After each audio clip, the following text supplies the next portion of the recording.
নমস্কাৰ বন্ধুসকল, আজি আমি কথা পাতিম 10টা টপ আমেজিং ফেক্টৰ বিষয়ে। সো বন্ধুসকল, আমি দেৰি নকৰাকৈ ভিডিঅ'টো আৰম্ভ কৰিব লওঁ। ফেক্ট নাম্বাৰ 1, আপোনালোকে জানেনে হিন্দু সভ্যতা পৃথিৱীৰ সকলোতকৈ পুৰণি সভ্যতা, আৰু ইয়াৰে কাৰণে হয়তো ভাৰতবৰ্ষক পৃথিৱীৰ সকলোতকৈ পুৰণি সভ্যতা আৰু উন্নত সভ্যতা বুলি কোৱা হয়।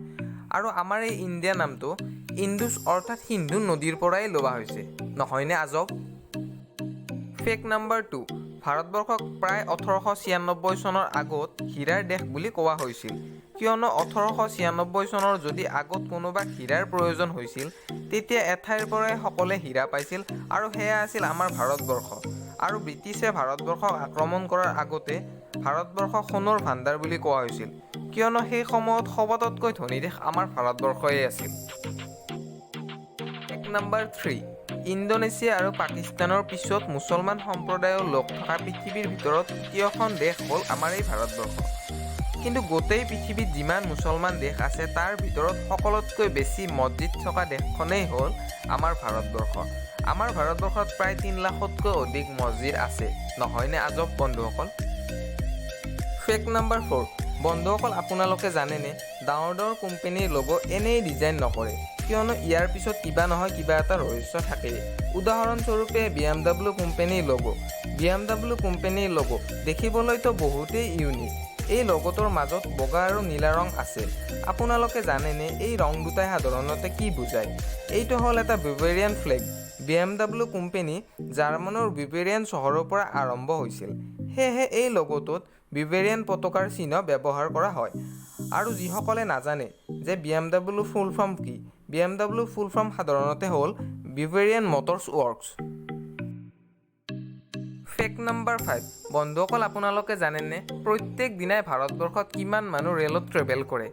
প্ৰত্যেক দিনাই ভাৰতবৰ্ষত যিমান মানুহ ৰেলত ট্ৰেভেল কৰে এয়া শ্ৰীলংকাৰ জনসংখ্যাতকৈ অধিক। একদিনত প্ৰায় ইণ্ডিয়ান ৰেলৱেত 2,20 লাখতকৈ অধিক মানুহ ৰেলত ট্ৰেভেল কৰে, আৰু শ্ৰীলংকাৰ জনসংখ্যা বুলি ক'বলৈ গ'লে 2,18 লাখ, প্ৰায় 2 লাখৰে ডিফাৰেঞ্চ, নহয়নে আজব? ফেক্ট নাম্বাৰ 6, এই পৃথিৱীত বহুতো ডাঙৰ কোম্পানী আছে, কিন্তু আপোনালোকে জানেনে এই পৃথিৱীৰ সকলোতকৈ পুৰণি কোম্পানীটো কি? এই কোম্পানীটোৰ নাম হ'ল কংগো গুমি জাপান। এই কোম্পানীটো জাপানত অৱস্থিত। এই কোম্পানীটো প্ৰায় 578 চনত স্থাপন কৰা হৈছিল, আৰু এই কোম্পানীটো আজিৰ পৰা প্ৰায় 1400 বছৰতকৈ অধিক পুৰণি বুলি মানি লয়। ফেক্ট নাম্বাৰ 7, ভাৰতবৰ্ষৰ সবাতোতকৈ ধনী ব্যক্তি মুকেশ আম্বানীৰ কথা আমি সকলোৱে জানো, কিন্তু এওঁৰ দৰেই জনপ্ৰিয় এওঁৰ ঘৰটো। এওঁৰ ঘৰটোৰ নামেই হ'ল এণ্টিলিনা।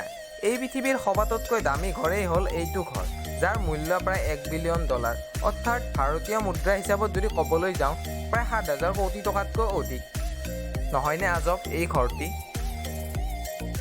ফেক্ট নাম্বাৰ 8, পৃথিৱীৰ সবাতোতকৈ পুৰণি আৰু ডাঙৰ গছডাল ক'ত আছে আপোনালোকে জানেনে? এই গছডাল আমেৰিকাৰ কেলিফৰ্ণিয়া চহৰৰ ওচৰৰ এখন পাহাৰত আছিল। এই গছডালৰ নাম হ'ল মিথুচিলা। এই গছডালৰ নামটো বাইবেলৰ এটা কেৰেক্টাৰৰ পৰা লোৱা হৈছিল।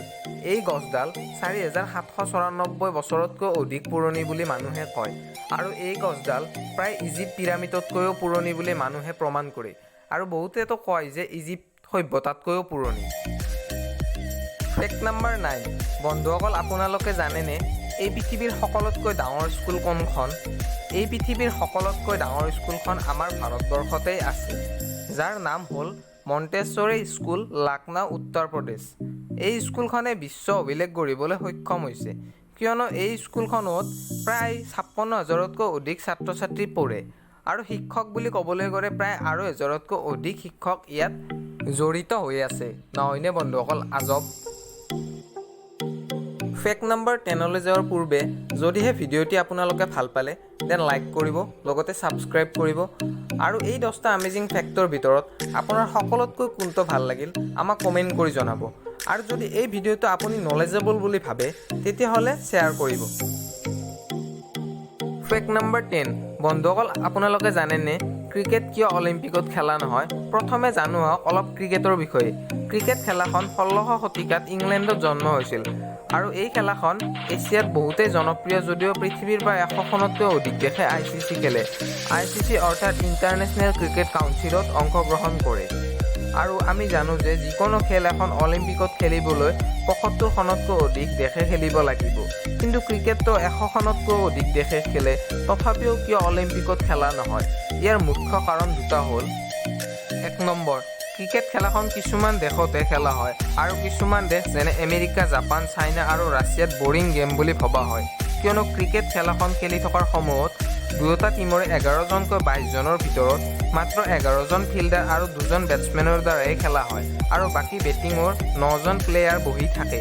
কিন্তু ফুটবল টীমৰতো দুয়োটা টীমৰ মিলাই ১১জনকৈ ২২জনে থাকে আৰু ইহঁতৰ একলগ হৈ ফিল্ডত খেলে। দ্বিতীয় কাৰণ, ক্ৰিকেটত টেষ্ট মেচেই হওক বা ওৱান ডে মেচেই হওক, দুয়োটা খেলিবলৈ প্ৰায় ১ দিন সময় লাগে আৰু অলিম্পিক মাত্ৰ ১৬ দিনেই হয়। সেয়েহে এখন খেলত ইমান টাইম দিব নোৱাৰে। কিন্তু তথাপিও দ্বিতীয় অলিম্পিক অৰ্থাৎ ১৯০০ চনত ক্ৰিকেট খেলাখন অলিম্পিকত খেলা হৈছিল।